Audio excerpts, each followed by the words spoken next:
నమస్తే. ప్రస్తుతం మనం పటాన్చెరు నియోజకవర్గంలో ఉన్నాం.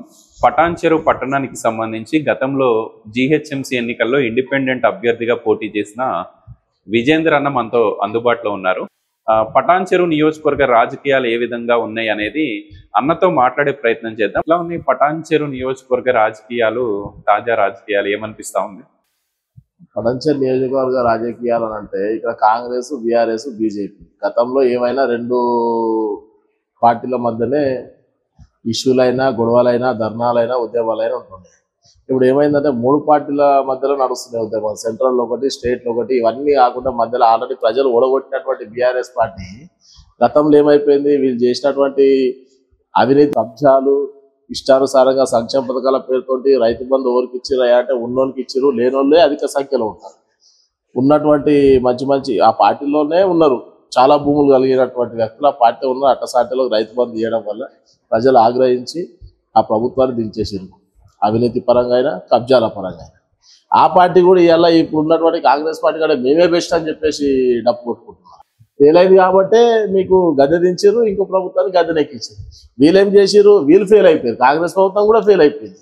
ప్రజా పరిపాలన పార్టీ అన్నారు. ఎక్కడ ప్రజా పరిపాలన జరుగుతున్నది? హైడ్రా పేరుతోటి ప్రజల యొక్క ఇల్లు గులగొట్టినటువంటి పార్టీ.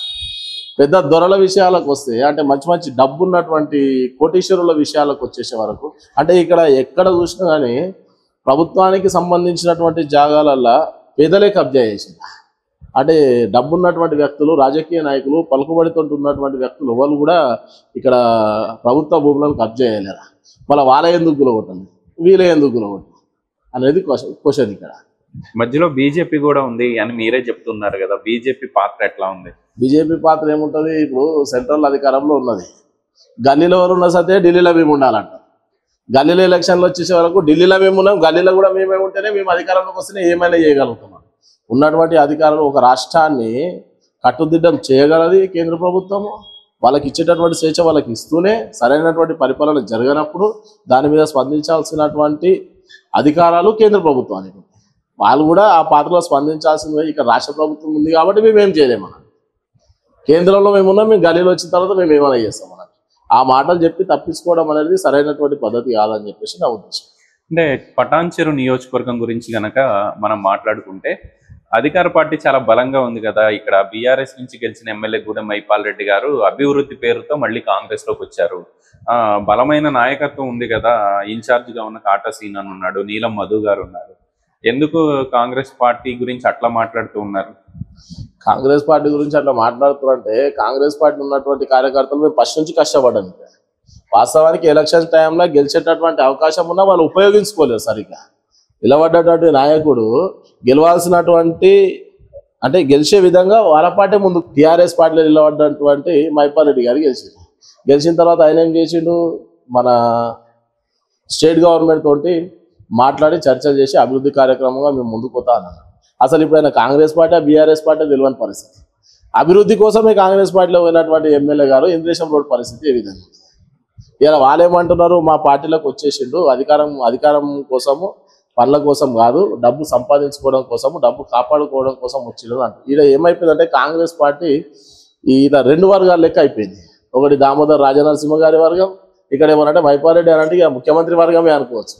ఎందుకంటే గతంలో ఈ కాంగ్రెస్ పార్టీలో ఉన్నటువంటి అంటే పాత కాంగ్రెస్ అంటే ఆ పార్టీలో ఎన్నో రోజుల నుంచి ఉన్నటువంటి కార్యకర్తలు ఏం చేశారు, ధర్నా చేసారు సీఎం క్యాంప్ ఆఫీస్ మీద. ఏపీ కోసం చేసారు, సీఎం ఫోటో లేదని చెప్పేసి ధర్నా, ఎమ్మెల్యే క్యాంప్ ఆఫీస్ మీద ఎమ్మెల్యే క్యాంపస్ మీద ధర్నాలు చేసారు. సీఎం ఫోటో లేదు అని చెప్పేసి ధర్నాలు చేసినప్పుడు మొన్న వీళ్ళ ఇంట్లో ఒక పెళ్ళి అయింది, వాళ్ళ తమ్ముని కొడుకు పెళ్ళి అయింది. ఆ పెళ్ళికి ఎవరు వచ్చారు, ముఖ్యమంత్రి వచ్చింది.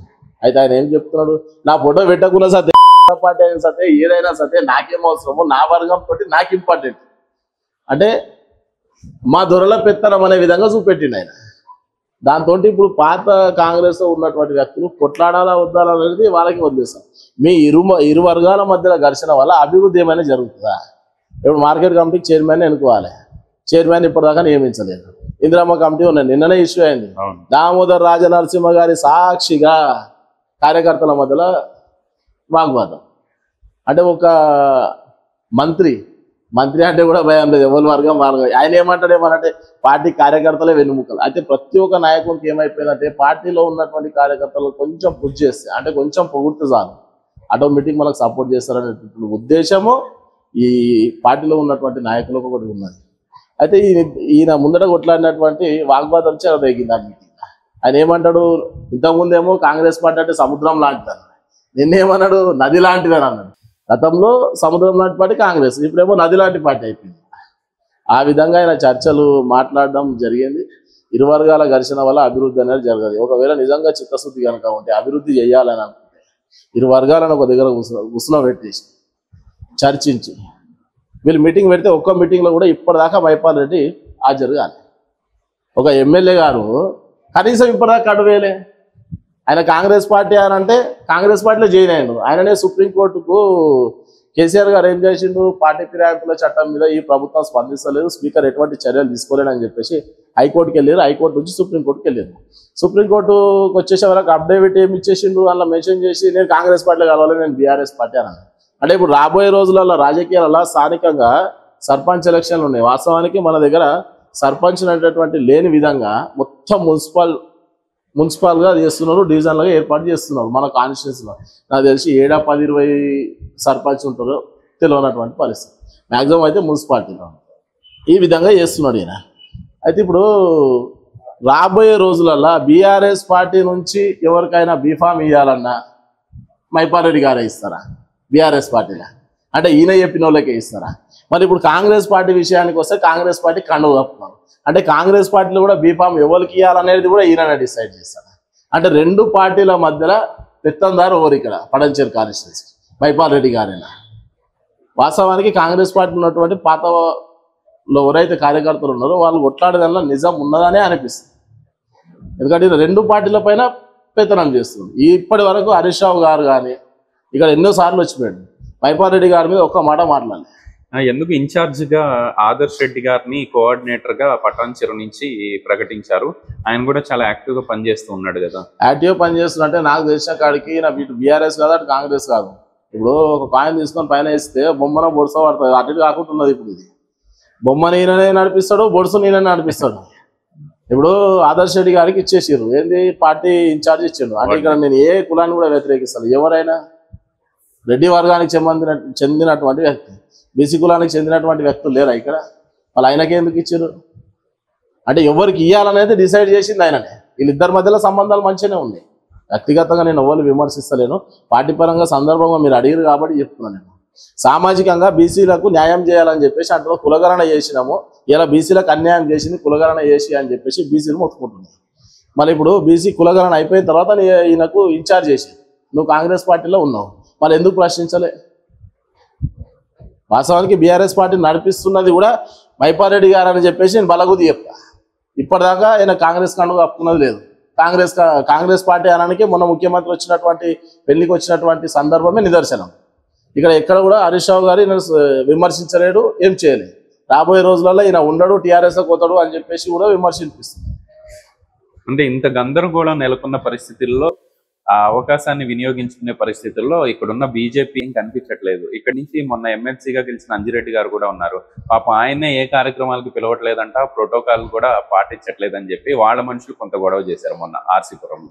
అంటే ఎవరు పిలువలేరని మీరు అంటారు, ఎవరు పిలుస్తలేరని. అంటే అధికార పక్షంలో ఉన్న మైపాల్ రెడ్డి గారు రాజకీయంగా కాకుండా పర్సనల్గా ఎవరితో ఎంతవరకు దోస్తాన్ చేయాలి, ఎవరు ఫ్రెండ్స్, ఎవరు వర్గపోలు అనేది చూసుకొని మంచిగా కలిసిమెలిసి ఉంటాడు. పొలిటికల్ పరంగా వచ్చేసే వరకు పై చేయి ఎవరు ఉండాలి? మైపాల్ రెడ్డి గారిదే పై చేయి ఉండాలి. నువ్వు ఏ వర్గం అయిన సతే, ఎమ్మెల్యే అయిన సతే, ఎంపీ అయిన సతే, అదే పార్టీలో ఉన్నటువంటి మన కార్పొరేటర్లు అయిన సతే, ఎవరు ఎంతవరకు ఉండాలి అంతవరకు ఉండాలి. ఈ కాన్స్టిట్యున్సీ మీద పట్టు అనేది వీడిపోవద్దు అనే ఉద్దేశంతో రాజకీయాలను శాసించే విధంగా నడపాలనేది ఆయన ఉద్దేశం. కాబట్టి ఇక్కడ గందరగోళం నెలకొన్నది. మార్కెట్ కమిటీ ఇప్పటిదాకా చైర్మన్ వేయలేరు అని అంటే గందరగోళం. ఎందుకు? కాటా శ్రీనివాస్ గౌడ్ గారు ఉన్నారు. ఇప్పుడు ఆయన ఏంది నా వర్గపోలకు కావాలని, ఈయన ఏంది నా వర్గపోలకు కావాలని. అంటే ఈయన ఎంబడి మైపాల్ రెడ్డి గారు ఎంబడి వచ్చింది ఎవరు వర్గపోలు? టీఆర్ఎస్ పార్టీలో ఉన్నటువంటి వ్యక్తులు వచ్చింది. రేపు పొద్దున వీరు పూర్తిగా కాంగ్రెస్ పార్టీలో ఉన్నటువంటి ఉంటారు అనేటటువంటి గ్యారంటీ లేదని చెప్పేసి వాళ్ళ వర్షం. దీనివల్ల ఏమైపోయిందంటే అభివృద్ధి అయిపోయింది. ఇలా మార్కెట్ కమిటీ చైర్మన్ వేయలేరు. అక్కడ మార్కెట్లో పిల్లర్లు వేసేసి స్లాబ్స్ వేస్తున్నారు. ఆ పని ఇంతవరకు పూర్తి కాలే. మీరు ఏ విధంగా ప్రజా పరిపాలన పార్టీ అంటే ఇప్పుడు వీళ్ళు కులగణన చేసి కులగణన ఏం చేసి కులగణన వల్ల ప్రజలకు వచ్చేటటువంటి లాభాలు ఏంటి అని అంటే బీసీలు ఎంతమంది ఉన్నారు, ఎస్సీలు ఎంతమంది, అసలు ఎస్సీ ఎస్టీ కులగణన అనేది జరుగుతుంది. బీసీల కులగణన జరగడం వల్ల ఏంటంటే ఈ సంక్షేమ పథకాలు ఏవైతే ఉంటాయో ఆ సంక్షేమ పథకాలు ఆ కులంలో ఆర్థికంగా ఎవరు వెనుకబడి ఉన్నారో వాళ్ళని చూసి వాళ్ళకు ఆర్థికంగా ఆ సంక్షేమ పథకాలను వాళ్ళకి చేరుస్తారు. ఇది కులగణన యొక్క సర్వే. అయితే ఇప్పుడు ఉన్న సామాన్య ప్రజల ఇండే గులగొడుతున్నాం. రేపు పొద్దున కులగణన ద్వారా ఆర్థికంగా వెనుకబడిన వాళ్ళకు న్యాయం చేస్తామని గ్యారంటీ ఉంది. ఇప్పుడు వాస్తవానికి వీళ్ళు నిజంగా న్యాయం చేయాలనుకుంటే విద్య వైద్యం ఉద్యోగం అనేది పార్టీల యొక్క నినాదం ఎలక్షన్లు రాగానే. ఇప్పుడు కార్పొరేట్ సంస్థలు విద్యా సంస్థలైనా వైద్య సంస్థలైనా విచ్చలవిడిగా ఇష్టానుసారంగా ప్రజలను దోపిడీ చేస్తూ ఉంటే అరికట్టనటువంటి మీ ప్రభుత్వాలు కులగణన సర్వేలు చేసి ఈ ప్రజలకు న్యాయం చేస్తారంటే ఏ విధంగా నమ్మాలి? సంక్షేమ పథకాలు అనేటువంటి ఎవరికి ఇవ్వాలి? దరిద్ర రేఖకు దిగువన ఉన్న వాళ్ళకి ఇవ్వాలి. అంటే వాస్తవానికి చెప్పాలంటే సంవత్సరం నెలకు 5-6 వేలు 10,000 లోపు ఇన్కమ్ ఉన్నటువంటి వ్యక్తులకే ఇవ్వాలి. కొల్లూరులో డబుల్ బెడ్రూమ్ ఇచ్చారు, నెలకు 50,000 సంపాదించినోడు కూడా ఉన్నాడు. కులగణన సర్వే చేసి సంక్షేమ పథకాలు మేము సరిగ్గా పంచుతామని అంటున్నాం. పంచుతామని నమ్మకం మేడం. కులగణన ద్వారా 46% ఉన్నారని చెప్తున్నారు బీసీలు. గతంలో 51% ఉందని అన్న. సమగ్ర కుటుంబ సర్వే చేసి ఆయన లెక్కలు బయటికి చెప్పలేడు. ఈయననేమో లెక్కలు చేసేసి 46% బీసీలు ఉన్నారని అంటాం. వాళ్ళు 46% బీసీలు ఉంటే 46% రిజర్వేషన్ ఇస్తావా? రాజకీయంగా కానీ ఉద్యోగపరంగా కానీ ఈయనాడు. ఎందుకంటే 50% మించి రిజర్వేషన్ ఈయనకి లేదు. ఇవాళ లెక్కలు తప్పు చూపెట్టామని చెప్పేసి బీసీలు అంతా నినాదాలు చేసింది. మళ్ళీ ఇదే బీసీ నాయకులు అని చెప్పుకుంటారు. ఇదే పటంచేర్లు ఉన్నారు, కాంగ్రెస్ పార్టీలో కూడా ఉన్నారు. మళ్ళీ ఎందుకు మీరు నోరు మెదపలేరు? బీసీలకు అన్యాయం జరుగుతుంటే నోరు ఎందుకు మెదపలేరు? ఇవన్నీ దేనికోసం చేస్తున్నాం? ఈ సంక్షేమ పథకాలు ఇవ్వాలని చెప్పి చేస్తున్నాం. మళ్ళీ ఆ సంక్షేమ పథకాలు ఇప్పుడు ఉన్నటువంటి పరిస్థితులలోనే ఇవ్వలేవు. విద్య విషయంలో ఇవ్వలేవు, వైద్యం విషయంలో ఇవ్వలేవు. మిడిల్ క్లాస్ వాళ్ళని గవర్నమెంట్ హాస్పిటల్ పోదామన్నా, గవర్నమెంట్ స్కూల్లోకి పోయి చదువుకుందామన్నా పరిస్థితులు అక్కడ బాగోలేదు. వాతావరణం బాగాలేదు, అంటే గలీజ్గున్నాయి అక్కడ పరిస్థితి. సరైనటువంటి ఫెసిలిటీస్ లేవు కారణంగానే ఓ 10 రూపాయలు పోయినా సరే భూములు అమ్ముకోనో బంగారం అమ్ముకోనో ప్రైవేట్ హాస్పిటళ్ళల్లో ప్రైవేట్ స్కూళ్ళలో చదివిస్తున్నారు పిల్లల్ని. కులగణన వల్ల సర్వే చేస్తే వాళ్ళకే న్యాయం చేయాలి. నువ్వు ఇప్పుడే న్యాయం చేయను, ఇప్పుడే హైడ్రా పేరుతో చెప్పేసి అందరు ఇల్లు కులగొట్టాను. రేపు పొద్దున న్యాయం చేస్తారని ఏమున్నది? ఇవాళ మేము రోల్ మోడల్ అయినాము కేంద్రానికి, మమ్మల్ని చూసి కులగణన చేస్తున్నారు అని అంటున్నాం. సరే నీ కులగణన ఎట్లున్నది? రేపు పొద్దున ఆ కులగణన చేసిన తర్వాత అది ఎట్లుంటో కూడా తెలియదు. ఇంకా బయటకు వచ్చిన తర్వాత దాని మీద మాట్లాడు. సరే, గూడెం మహిపాల్ రెడ్డి గారి గురించి, ఇక్కడ రాజకీయాల గురించి విజేందర్ చాలా చక్కగా మాట్లాడుతూ ఉన్నారు. ఈ పటాన్చెరు పట్టణం చాలా అభివృద్ధి చెందింది కదా. గడిచిన 10-15 ఏళ్లలో ఒకప్పుడు పటాన్చెరు ఎట్లా ఉండేది, ఇప్పుడు పటాన్చెరు పట్టణమే కానివ్వండి ఈ నియోజకవర్గం ఎట్లా ఉండేది అనేది మన కళ్ళకు కనిపిస్తూ ఉంది కదా. చాలా అభివృద్ధి కనిపించట్లేదా? మీరు కూడా ఈ పటాన్చెరు పట్టణ వాసిగా గతంలో ఎన్నికల్లో పోటీ చేసిన వ్యక్తిగా మీకు ఏమనిపిస్తా ఉంది? అభివృద్ధి జరిగింది అని అంటే ఫస్ట్ ఆఫ్ ఆల్ అభివృద్ధి ఎవరి దగ్గర ఎక్కువ జరిగిందంటే గూడెం మహిపాల్ రెడ్డి గారి కుటుంబానికి అభివృద్ధి ఎక్కువ జరిగింది. గతంలో వాళ్ళ ఆస్తుల విలువలు ఎంత, ఇప్పుడు వాళ్ళ ఆస్తుల విలువలు ఎంత? ఇప్పుడు అరవిందోళ్ళు వచ్చేసి కాలేజీ కట్టింది ఇక్కడ మన పటాన్చెరులో. వాస్తవానికి ఇది ఇండస్ట్రీ ఏరియా. ఈ ఇండస్ట్రీ ఏరియాలలో ఉన్నటువంటి ప్రజల కోసము ఏదైనా ఖర్చు పెట్టడానికి ఆ ఇండస్ట్రీలో ఉన్నటువంటి యాజమాన్యం కృషి చేస్తుంది కంపల్సరీ. మన ప్రభుత్వ హాస్పిటల్లో కూడా కొన్ని ఇండస్ట్రీలు పెట్టుబడి అంటే మంచిగా. ఇప్పుడు ఎన్జిటి సంస్థ ఉన్నది. ఎన్జిటి సంస్థ ఏం చేసింది? ఇక్కడ ఉన్నటువంటి కార్మికుల కోసము ఇండస్ట్రీలో పనిచేస్తారు, కెమికల్స్ కంపెనీలు కూడా ఉంటుంది. మన బాగోగుల కోసం ఎన్జిటి సంస్థ, నేషనల్ గ్రీన్ ట్రైబల్ సంస్థ అనేది ఇక్కడ హాస్పిటల్ కట్టిస్తున్నారు. అది ఎవరు ఖాతాలో వేసుకున్నారు? బీఆర్ఎస్ ఖాతాలో మేము వేసామని అన్నాం. అంటే ఎన్జిటి కొన్ని సంస్థలు ఉంటాయి, ప్రైవేట్ సంస్థలు, గవర్నమెంట్కి అనుబంధం ఉన్నటువంటి సంస్థలు. వాళ్ళు ఏం చేస్తారంటే సిఎస్ఆర్ నిధులు కానీ అవి ఏం చేస్తారంటే ప్రజల కోసం ఖర్చు పెట్టాలి. వాళ్ళు ఖర్చు పెట్టడానికి ముందుకు వస్తారు, కాలేజీలు కట్టడానికి ముందుకు వస్తారు, అభివృద్ధి చేయడానికి ముందుకు వస్తారు. కానీ ఆ డబుల్ పేరు ఉండాలి, ఎమ్మెల్యేగా మా పేరు ఉండాలి, సీఎంగా మా పేరు ఉండాలి. అరవిందో కాలేజ్ కట్టించింది ఎవరు? అరవిందో కంపెనీ. ఇక్కడ ఉన్నటువంటి డెవలప్మెంట్లల్లో ఇప్పుడున్న డెవలప్మెంట్ కాకుండా ఇంకా 100% డెవలప్మెంట్ చేయడానికి ఇక్కడ ఉన్నటువంటి ఇండస్ట్రీ యాజమాన్యం రెడీ ఉన్నది. నేను గతంలో ఒక స్కూల్ విషయంలో గవర్నమెంట్ స్కూల్ పోయినా, ఆడ పరిస్థితులు బాగాలేకపోతే నేను పోయినప్పుడు ఆడ ఉన్నటువంటి హెడ్ మాస్టర్ హెచ్ఎం కానీ టీచర్ కానీ చెప్పింది ఏం తెలుసా, ఇక్కడ వాటర్ ఫెసిలిటీస్ కొనలేదు, వాటర్ ప్లాంట్ పెట్టడానికి మేము ఒక ఇండస్ట్రీకి వెళ్ళినాము.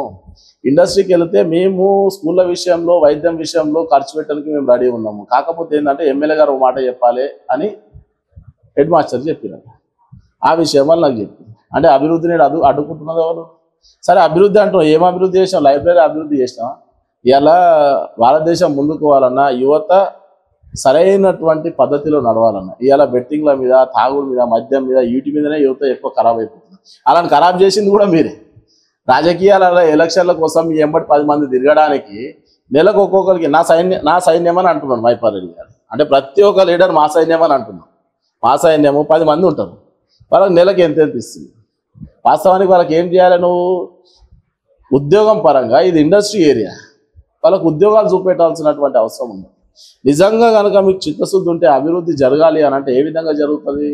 అక్షరాస్యత ఎక్కువ ఉండాలి, ఉద్యోగాలు ఎక్కువ రావాలంటే స్టూడెంట్స్ విద్యార్థులు ఎక్కువ ఉండాలి, మంచి చదువు ఉండాలి. మనకు ఇప్పుడు ఉన్నటువంటి పరిస్థితి ఏ విధంగా ఉంది, లైబ్రరీ పరిస్థితి ఏ విధంగా ఉన్నది, వీటిని డెవలప్మెంట్ చేస్తేనే కదా డెవలప్మెంట్ అనేది.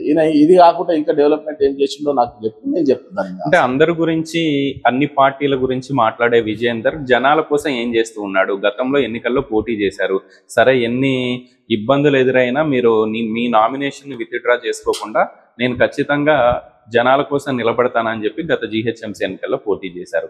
అప్పటి నుంచి మీరు ఓడిపోయిన తర్వాత ఇప్పటి వరకు ప్రజా పోరాటాలు ప్రజల మధ్యలో ఉండి ఏం చేయగలిగారని చాలా మంది అడుగుతా ఉన్నారు, కామెంట్స్ పెడతా ఉన్నారు.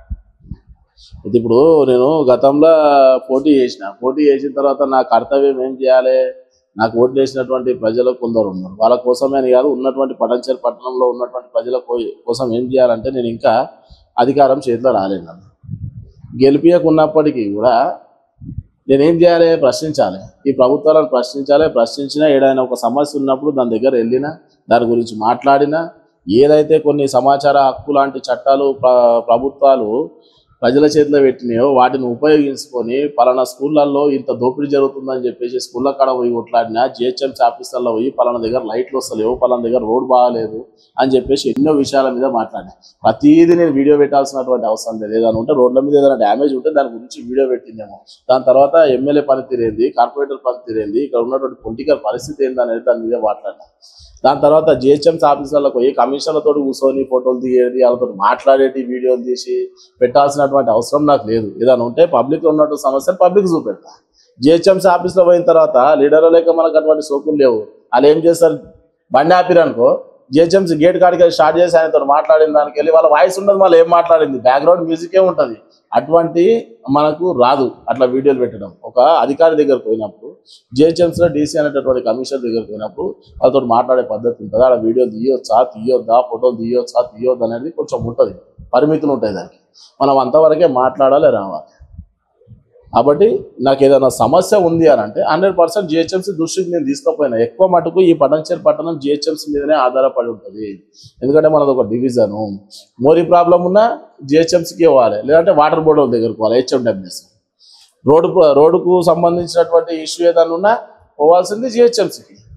మన దగ్గర గవర్నమెంట్ జాగాలకు సంబంధించి ఏదైనా ఉన్నా కానీ దాని డేటా ఉండేది జిహెచ్ఎంసీ దగ్గర. ఈ డివిజన్ వదిలేసి పక్కన ఉన్నటువంటి గ్రామాలలో ఏమన్నా ప్రభుత్వానికి సంబంధించినటువంటి జాగాలు ఏవైతే వాటిని తీసుకుంటే అప్పుడు మన దగ్గర డేట్ ఆఫ్ బర్త్ సర్టిఫికేట్ తీసుకోవాలన్నా జిహెచ్ఎంసీ తీసుకోవాలి. అటువంటి జిహెచ్ఎంసీ నిరంతరం ఏమైనా సమస్యలు ఉంటే నేను ఫోన్ చేసినా, మాట్లాడినా, దాని మీద చర్చించినా వాళ్ళు కూడా నాకు స్పందించారు. పరిష్కారం అయ్యే విధంగానే గతంలో ఉన్నటువంటి డీసీ బాలయ్య గారు కూడా స్పందించింది. ఏదైనా ఇష్యూ వచ్చినప్పుడు మాకు తెలియజేయండి, మేము చెప్తామని అన్నారు, చేస్తామన్నారు, చేసింది. ఇప్పుడు కూడా ఉన్నటువంటి డీసీ సురేష్ గారు కూడా స్పందిస్తున్నారు. మన ఏమైంది ఒక విషయంలో ఇవి ఆవులని వాస్తవానికి మన పటాన్చెరు టౌన్లలో రోడ్ల మీదనే నడుస్తుంటాయి ఎక్కువ. మనది పంటలు పండించేటువంటి భూములు ఎక్కువ లేవు కాబట్టి ఇక్కడ ఉన్నటువంటి ఆవులు రోడ్ల మీద తిరుగుతూ ఉంటే వాటిని జిహెచ్ఎంసీలో తీసుకొని పోయి అక్కడ కట్టేసేసి డీసీ గారికి ఫోన్ చేసిన. ఆయన ఏమన్నారు, అది వెటర్నరీకి సంబంధించింది, ఒకసారి లింగంపల్లి అధికారులతో మాట్లాడినా పోయినా, మాది కాదు సార్ ఇది పరిస్థితి, హైవే రోడ్ మీకు వచ్చి ఎవరిని కూడా అవి ఇబ్బంది పెట్టలేవు, లోకల్ పరంగా గల్లీలో తిరుగుతున్నాయి, వాటిని తీసుకపోవడం సరైనటువంటి పద్ధతి కాదంటే ఆయన ఏమన్నా తెలుసా, మీ దగ్గర విఐపీలకు అవి ఆటంకాలు కలిగిస్తున్నాయి అని. విఐపీలు అంటే ఎవరు? అసలు దాని మీద కంప్లైంట్ చేసింది ఎవరు అనేది నాకు అర్థమైపోయింది. విఐపీలు అంటే ఎవరు? లీడర్లు. విఐపీలు పోతుంటే వాటికి అడ్డం వచ్చినందుకు ఆవులను తీసుకొని అక్కడ వేసేయమనంటే, సరే తీసుకుపోయి మీరు మీ జిహెచ్ఎంసీ ఆధీనంలో పెట్టుకున్నారేమో, పెట్టుకున్న తర్వాత ఏం చేయాలి? వాటిని వదిలేసేయాలి. 200, 300 మీరు తీసుకుపోయినందుకు పెట్రోల్ ఛార్జ్ తీసుకొని. వాస్తవానికి అవి కూడా తీసుకోవాల్సినటువంటి అవసరం లేదు. గవర్నమెంట్ ఏం చేస్తున్నది? ప్రజల కోసమే చేస్తుంది. ఏదైనా తీసుకోవాల్సిన అవసరం లేదు. ఒక్కొక్క ఆవును తీసుకుపోయి, బర్రెలను తీసుకుపోయి వేసుకుంటే 2000 అంట ఫైన్. 2000 రూపాయలు సామాన్యుడు ఎట్లా కట్టుకుంటాడు? ఇప్పుడు 2-3 ఆవులు 2-3 బర్రెలు తీసుకొని పోతాడు. ఒక ఇంటికి సంబంధించి మొన్న నాకు తెలిసి 2 తీసుకొని పోయినా 4,000 కట్టమన్నారు ఆయన. 4,000 ఏ లెక్కలు కడతారు? పోయి మాట్లాడినాము, స్పందించినాము. 500 ఎంతనో ఆ పెట్రోల్ ఛార్జెస్ ఇచ్చేది తీసుకొచ్చాము. వాస్తవానికి అవి కూడా తీసుకోవద్దు. ప్రజాప్రభుత్వాలు అనేటువంటి ప్రజల కోసం పనిచేస్తున్నప్పుడు అవి కూడా తీసుకోవద్దు, వదిలేసేయాలి. అయితే ఇది మళ్ళీసారి జరగద్దు, ఇట్లా చేయకండి, వాళ్ళకు సామాన్య ప్రజలకు ఇబ్బంది అవుతుందని చెప్పేసి నేను అదే ప్రజల్ని తీసుకుపోయి ఎవరిదైతే ఇబ్బంది ఉన్నదో అలా తీసుకుపోయి మాట్లాడి చేసిన. అటువంటి సందర్భాలు అది చేసిన కదా అని చెప్పేసి దాన్ని నేనే చేసిన అని చెప్పేసి చెప్పుకోవాల్సినటువంటి అవసరం లేదు నాకు. రైట్. మళ్ళీ ఎన్నికలు వస్తున్నాయి కాబట్టి ఈసారి జిహెచ్ఎంసీ ఎన్నికల బరిలో గతంలో ఇండిపెండెంట్ గా పోటీ చేశారు. ఈసారి ఎన్నికలకి వెళ్ళబోతున్నారా? ఎన్నికల బరిలో ఉండేందుకు ఏమన్నా ప్రణాళిక ఉందా మీకు? 100% ఈ ఎలక్షన్లో రిజర్వేషన్ అనుకూలంగా వస్తే 100% పోటీ చేస్తుంది. ఇప్పుడు వ్యవస్థలో మార్పు తీసుకురావాలనే ఉద్దేశంతో ఎలక్షన్లకు వస్తున్నాను. నేను బండ్ల మీద స్టిక్కర్ కార్పొరేటర్లను రాపించుకోవడం కోసము, కార్పొరేటర్ అయిన తర్వాత సమాజంలో గౌరవం వచ్చిన తర్వాత పిల్లల పెళ్లిళ్ళు చేసి గొప్పలు చెప్పుకోవడానికి కాదు నేను కార్పొరేటర్ పోటీ చేస్తుంది. వ్యవస్థలో నాతో అయినంత వరకు ఎంతవరకు అయితే మార్పు తేగలుగుతానో అంతవరకు మార్పు తేగలనేటటువంటి నమ్మకంతో రాజకీయాల్లోకి వెళ్తాను. ఇలా డబ్బున్న ప్రతి ఒక్కరు 50 కోట్లు 10 కోట్లు 20 కోట్లు ఉన్న ప్రతి ఒక్కరు నేనే కార్పొరేటర్. సరైనటువంటి అవగాహన లేదు. సరైనటువంటి అవగాహన లేనోడు కూడా నేను కార్పొరేటర్ అభ్యర్థి అనంటే అన్ని అవగాహనలను ప్రజల కోసం ఎంతగానో తెగించి ముందరికి పోయేటోళ్ళము, ప్రతిదాన్ని ప్రశ్నించేటోళ్ళము. ఉన్నటువంటి తప్పును ప్రతిపక్షంలో ఉన్న అధికార పక్షంలో ఉన్నటువంటి వ్యక్తులు సరైనటువంటి పరిపాలన ప్రజలకు అందించకపోతే మీరు ఎందుకు అందిస్తలేరు అని చెప్పేసి బలగుది మాట్లాడుతున్నట్లు సాంటోళ్ళము. ఎందుకు 10 కోట్లు 20 కోట్లు ఉన్నోడే పోతున్నప్పుడు మేము ఎందుకు పోటీ చేయం? 100% పోటీ చేస్తాం. ప్రజలు కూడా ఇక్కడ కూడా గమనించాలి. ఇప్పుడు 50 కోట్లు ఉన్న వ్యక్తి నేను కార్పొరేటర్ అభ్యర్థి, నేను కార్పొరేటర్ పోటీ చేస్తున్నా అని చెప్పేసి ప్రజల్లోకి వస్తున్నాం. కొందరు ఏం చేస్తున్నారు? జిందాబాదులు కొడుతున్నారు. ఆయన ఏం చూపెడుతున్నాడు? ఆశ పైసా చూపెడుతున్నాడు. నా దగ్గర పైస ఉన్నది, పైసా కటౌట్లతోటి రాజకీయంలోకి వెళ్ళిపోతుంది. ఇప్పుడు మన హిందూ పండుగలు సాంప్రదాయంతో జరిగేటటువంటి పండుగలు ఏవైతే ఉంటున్నాయో అటువంటి పండుగలతోటి వాటికి చందాలు ఇచ్చుకుంటా ఇక్కడ ఎట్లున్నది మా పడంచెల్లానంటే ఏదైనా హిందూ పండుగలు ఏవైనా ఉంటే ఆడ ఎవరైతే ఆర్గనైజ్ చేస్తారో అలా ఫోన్లు చేసి మరి రెడీ అయిందా, ఏమైనా కటౌట్ వేసుకుంటారా మీరు అని చెప్పేసి ఫోన్ చేసి అడిగే అంత దౌర్భాగ్యమైనటువంటి స్థితికి చేరిపోయారు అభ్యర్థులం అని చెప్పుకున్నట్టు. గుళ్ళల్లో రాజకీయం చేయడము, కటౌట్ల పైన రాజకీయం చేస్తాం. అది కాదు, గంటకో తీరి ఇప్పుడేమో ఒక రాజకీయ నాయకులు తిడతారు. ఇప్పుడు మన కటౌట్లు చింపేసింది మా పడవ చెట్టంలో, అయ్యో మా కటౌట్లు చింపేసిరా అన్నాను. అంటే మా కటౌట్లు తీపిచ్చేసిరా అడికి వెళ్ళాను. చింపేసి అంటే పబ్లిక్ కాదు, అక్కడ ఏదో కార్యకర్తలు కాదు, గవర్నమెంట్ అంటే జిహెచ్ఎంసీ డిపార్ట్మెంట్లలో మేము మా బీఆర్ఎస్ పార్టీకి సంబంధించి మేము కటౌట్లు వేసుకుంటే అధికార పార్టీ తీసేసింది అని అన్నారు. అంటే జిహెచ్ఎంసీ తీసేసింది అంటే అధికార పార్టీ తీపిచ్చింది. మళ్ళీ అధికార పార్టీలో ఉన్న వాళ్ళు ఎవరు? మైపాల్ రెడ్డి. అదే మైపాల్ రెడ్డిని నువ్వు డైరెక్ట్ పరిస్థితి అధికార పార్టీ అన్నావు. రేపు పొద్దున అదే మైపాల్ రెడ్డి గారు ఏదన్నా భూమి పూజను ఏదన్నా రోడ్డుకు సంబంధించినటువంటి రోడ్ వేస్తున్నామని చెప్పేసి కొబ్బరికాయ కొట్టనుకోతే మొత్తం అందరు మళ్ళీ ఒకటే దగ్గర చేస్తారు. అట్లా ప్రశ్నించకుండా ఈ ప్రోగ్రాంలకి అలవాటు అయిపోయిన వాళ్ళు మీరే పోటీ చేయడానికి రెడీ ఉండంగా లేదా? వ్యవస్థలో మార్పు తీసుకురావాలనుకున్నాము, ప్రజల్లో చైతన్యం తీసుకురావాలనుకున్నాము. మేము ఎందుకు పోటీలు ఉన్నాము? వాస్తవానికి ప్రజల్లో, సమాజంలో, సొసైటీలో చైతన్యం లేకపోవడమే ఇటువంటి వ్యక్తులు 10 కోట్లు ఉన్నోడు 20 కోట్లు ఉన్నోళ్ళు కూడా క్యాండిడేట్ల మనగానే జిందాబాదులు కొడుతున్నారు. కొందరు నాయకులు అంటే కొందరు యువకులు కొందరు జిందాబాద్ కొడుతున్నారు. వాళ్ళకి ఏం ఆశ చూపే సరైనటువంటి అవగాహన ఉండదు. వాళ్ళకి తెలియక 10 రూపాయలు 10 మందికి వంచంగానే అరే వీడు సామాజిక సేవ చేస్తున్నట్టు.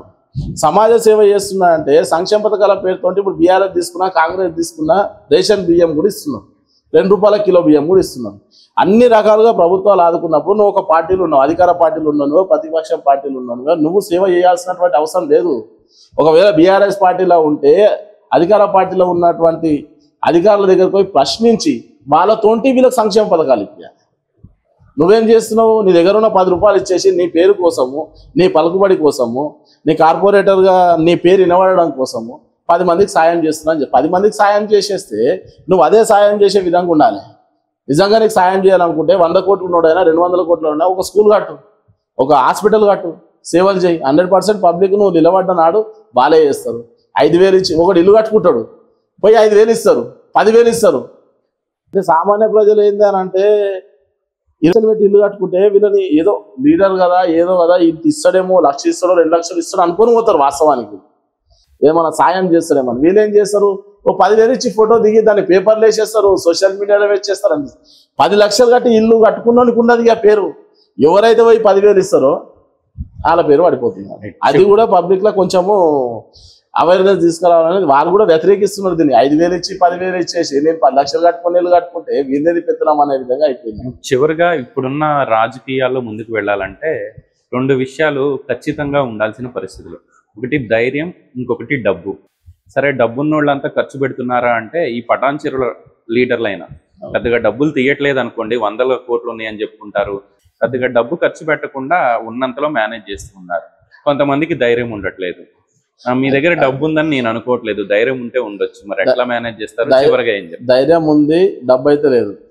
ఎలక్షన్ అనేది నువ్వు ఎంత ప్రశ్నించినా ఏం చేసినా అంటే ఇప్పుడు ప్రజల్లో ఉన్నటువంటి సమస్యలనే అధికార దృష్టికి తీసుకుపోవడం, దాని మీద కొట్లాడడం. రెండోది ఏంటంటే లాస్ట్ 10 రోజులే ఇంపార్టెంట్ ఎలక్షన్. అందులో ఎవరైతే ప్రజల మన్ననలు పొందుతారో వాళ్ళే విన్నింగ్ అనేది ఉంటుంది. 100% నేను చేసేటటువంటి పోరాటాలకు ప్రజలు మద్దతు ఇస్తారని నేను అనుకుంటున్నాను. వ్యక్తిగతంగా బయటికి వచ్చేసి లొల్లి పెట్టకపోయినా, నా సైడ్ నిలబడకపోయినా, ఓటు అనేది 4 గోడల మధ్యలో వేసేది. 100% నాకు వేస్తారు, నన్ను ఆదరిస్తారు అనేటటువంటి నమ్మకం నాకు. ఇంకోటి ఏంటంటే 2 బైఫర్కేషన్లు అవుతుంది. 2 బైఫర్కేషన్లలో ఓటింగ్ శాతం అనేది తగ్గుతుంది. ఇంతకుముందు 50,000 ఓట్లు ఉండే, ఇప్పుడు 30,000 ఓట్లు వస్తుంది.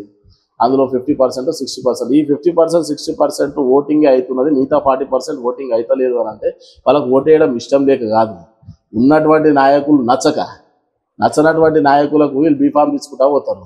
వీళ్ళు సర్వేలు చేస్తారు, ఎలక్షన్లలో పార్టీలు సర్వేలు చేస్తాయి, ఎవరికైతే పేరు ఉంటుందో వాళ్ళకి ఇస్తామని అంటారు. వాళ్ళు ఏం చేస్తారు, లాస్ట్కు ఎవరి దగ్గర అయితే పైసలు ఉంటే వాళ్ళకి ఇస్తారు. నువ్వు అన్నా చూడు, ఇప్పటిదాకా ధైర్యం ఉండాలి, లేదంటే డబ్బు ఉండాలి అని చెప్పేసి. మన దగ్గర ధైర్యం ఉన్నది, డబ్బు లేదు. కానీ పబ్లిక్ పూర్తి స్థాయిలో ఎవరైతే ఆశపడతారో, యువకులు కొందరు ఆశపడతారో వాళ్ళకి ఆ డబ్బు లక్షలలో దొరుకుతుందంటే లేదు, ఈయన డబ్బు పట్టుకున్న దగ్గర 100 కోట్లు ఉన్నాయని చెప్పేసి ఇట్లా చూపెడతారు. వీళ్ళేం చేస్తారు, అలాగే ఏమన్నా వస్తాయేమో, ఏమన్నా ఇద్దాం, ఏమన్నా వస్తారు. లాస్ట్ ఎలక్షన్లు అంతా అయిపోయినాక ఏమవుతుంది, 5-10 వస్తాయి.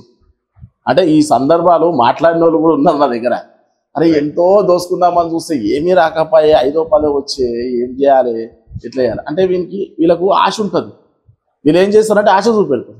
ఆడ ఉన్న డబ్బు వీళ్ళ దగ్గర అట్లనే ఉంటుంది, వాళ్ళకు మాత్రం రాదు. అది ఈ డబ్బును చూసుకొని మనం వెళ్ళడం వల్ల సమస్యలు అనేటువంటి పరిష్కారం కావు, న్యాయం జరగదు. యువకులకు చెప్పేది నేను ఒకటే, సమస్యల మీద పోరాటం చేసిన వాళ్ళు, సరైనటువంటి అవగాహన ఉన్నోళ్ళు, మీకోసం అంటూ కొట్లాడడానికి ముందుకు ఎవరైతే వస్తారో, నీతిగా ఎవరు ఉన్నారో, నీతిగా నిజాయితీగా ఉన్నోడే రేపు పొద్దున మీకోసం కొట్లాడతారు. డబ్బు ఉన్నోడు గెలిచిన తర్వాత సమాజంలో గౌరవం కోసం ఇంకో 10 రూపాయలు సంపాదించుకోవడం కోసం మాత్రమే ఎలక్షన్లలో పోటీ చేస్తారు.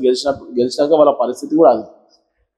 కాబట్టి నీతి నిజాయితీగా ఉన్నటువంటి వ్యక్తులకు అవకాశాలు ఇస్తే మీకోసం అంటూ, గరీబోడు ఉన్నాడు ఇప్పుడు 10 మందిలో ఉన్నటువంటి వ్యక్తి మీ మధ్యలో తిరుగుతున్నాను. పొద్దున్న లేస్తే మన సమస్యలు ఉంటే దాని మీద పరిష్కారం కోసం కొట్లాడతా, ఏదైనా ఎవరైనా నా దృష్టికి తీసుకొస్తే నేను దాని గురించి మాట్లాడుతున్నా. కాబట్టి మీ మధ్యలో ఉన్నటువంటి వ్యక్తిని గెలిపించుకున్నట్లయితే రేపు పొద్దున మీకంటూ నేను పనిచేస్తాను. ఒకవేళ చేయకపోయినా మీకు నాకు గల్లబట్టుకొని అడిగేటటువంటి అవకాశం కూడా ఉంటుంది. 100 కోట్లు ఉన్న దగ్గర పోయి రేపు పొద్దున్న తర్వాత రేపు ఏదైనా ప్రాబ్లం మీకు వచ్చింది, పోయి అడుగుతావు, అదే గల్లబట్టుకొని ఇంటి ముందర కూడా రానియాడు, ఆడ వాచ్మెన్ ఉంటాడు, బయటికి వెళ్ళి కొట్టేసేస్తాడు. అటువంటి పరిస్థితులు ఉంటాయని నేను యువకులకు కూడా తెలియజేస్తాను. సో మీతో ఇంటర్వ్యూ అంటే ఒక అరగంట గంట సరిపోతుందని నేను అనుకోవట్లేదు. చాలా విషయాలు మీ దగ్గర ఉన్నాయి. సరే, మీరు ఇందాక కొన్ని విషయాలు కూడా చెప్పారు, చాలా విషయాల్లో కొట్లాడారు. అవన్నీ పెద్దగా సోషల్ మీడియాలో కానివ్వండి, ఏ మీడియాలో అప్డేట్ చేసుకోపోవటం వలన, పబ్లిసిటీ పోవటం వలన పెద్దగా జనాలకి రీచ్ అవ్వలేకపోతున్నారేమో అని నా అభిప్రాయం.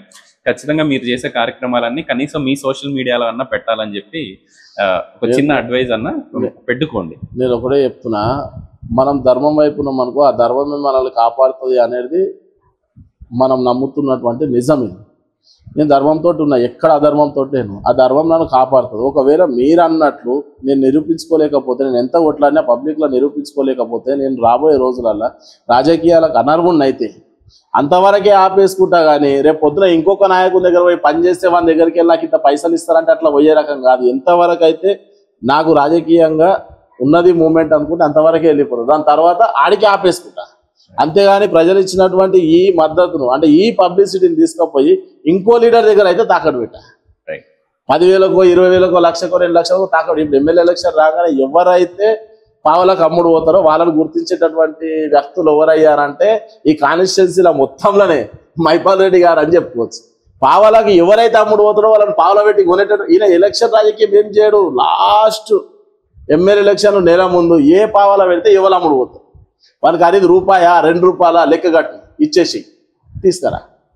కానీ నా రాజకీయం ఆపేసుకుంటా, కానీ అటువంటి పరిస్థితులలో రూపాయికో 2 రూపాయలకు ఏ లీడర్ కూడా అమ్ముడు అంతవరకు ఆపేసుకుంటా అని చెప్పేసి కూడా మీకు తెలుసు. రైట్. మీరు వచ్చే ఎన్నికల్లో జిహెచ్ఎంసీ ఎన్నికల్లో ఇదే స్ఫూర్తితో ముందుకు వెళ్ళాలి, ఇట్లానే బరిలో నిలబడాలని చెప్పి న్యూస్ 16 కూడా కోరుకుంటున్నాను. Thank you. వీడియో జర్నలిస్ట్ సంజయ్తో గోపికృష్ణ, న్యూస్ 16, పటాన్చెరు నియోజకవర్గం నుంచి.